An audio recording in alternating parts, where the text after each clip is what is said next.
Всем привет! Сейчас я нахожусь на своем объекте, том самом, где мною же и выполняется реконструкция моего деревянного дома. И в этом выпуске я хочу показать, что было сделано на данный момент, подробнее остановиться на фундаменте своего дома, который, как я уже упоминал, имеет необычное строение. Сегодня поговорим про щитовую опалубку, которая применялась при строительстве данного фундамента непосредственно стен подвала. Расскажу о том, какие строительные материалы использовались, на чем можно сэкономить и какие работы будут выполнены в дальнейшем. И начать хочу с опалубки под заливку подвала. Это обычно деревянная щитовая опалубка. Из-за особенностей материала и необходимости его выравнивания деревянные опалубочные щиты редко бывают длиной больше 3 метров. Если есть потребность в больших размерах, они соединяются между собой несколько щитов.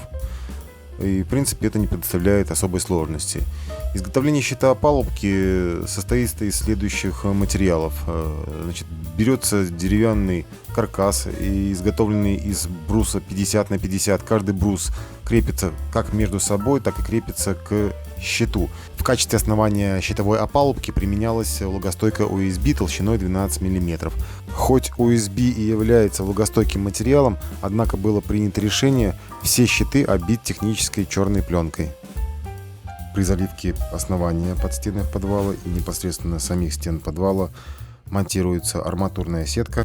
Сетка устанавливается 2 ряда и производится выпуски арматуры под перевязку с дальнейшими стенами. Все это дело заливается бетоном марки М300 пластичностью P3 либо P4 с постепенным вибрированием. На моем объекте применяется 2 типа фундамента. Первый из них это свайно-ростверковый фундамент, представляющий собой заливку свай с расстоянием в 2,5 метра. И все это соединяется ростверком, который опирается на сваи, а между сваями под ростверк подложен пенопласт толщиной 15 сантиметров.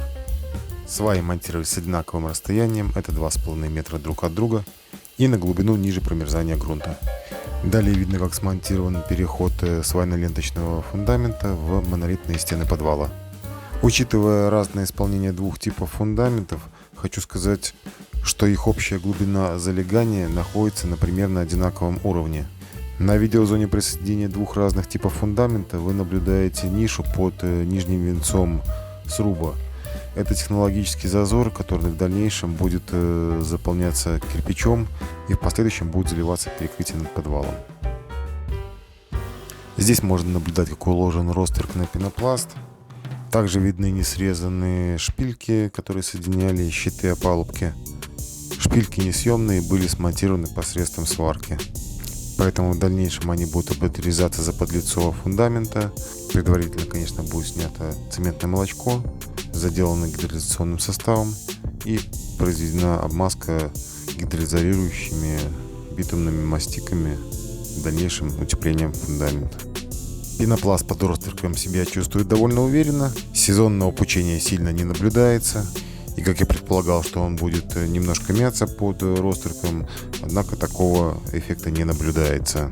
Подушка фундамента была сделана из песка 2 класса, все это было утрамбовано и качественно подготовлено для укладки пенопласта, на который непосредственно в дальнейшем и производилась заливка основного ростверка. После снятия опалубки специальным диском по бетону снимаются все наплывы, снимается цементное молочко, стена готовится к предварительному выравниванию и нанесению гидроизолирующего состава. Работа довольно пыльная, поэтому применял подручные средства для защиты органов дыхания. После окончания всех работ по шлифовке стен фундамента было произведено обеспыливание поверхности, обработка грунтовкой глубокого проникновения.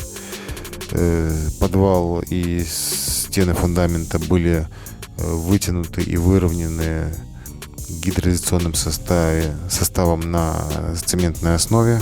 Ну и в дальнейшем нанесение гидроизоляционного состава на основе битумных мастик и праймеров. Ну и как обещал, в конце хочу подвести небольшой итог, что как ни крути, опалубку все-таки лучше делать самостоятельно.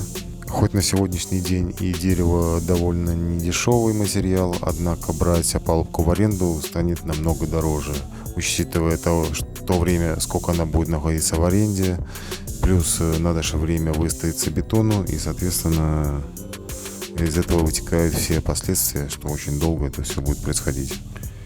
По бетону использовал бетон марки М300 с пластичностью P4. Однако есть минус того, что все-таки толщина стен под деревянным домом у меня составила порядка 35 сантиметров. Учитывая сложности заливки в опалубку под существующее бревно. Ну а на этом все. Спасибо за внимание всем. Пока, до новых встреч.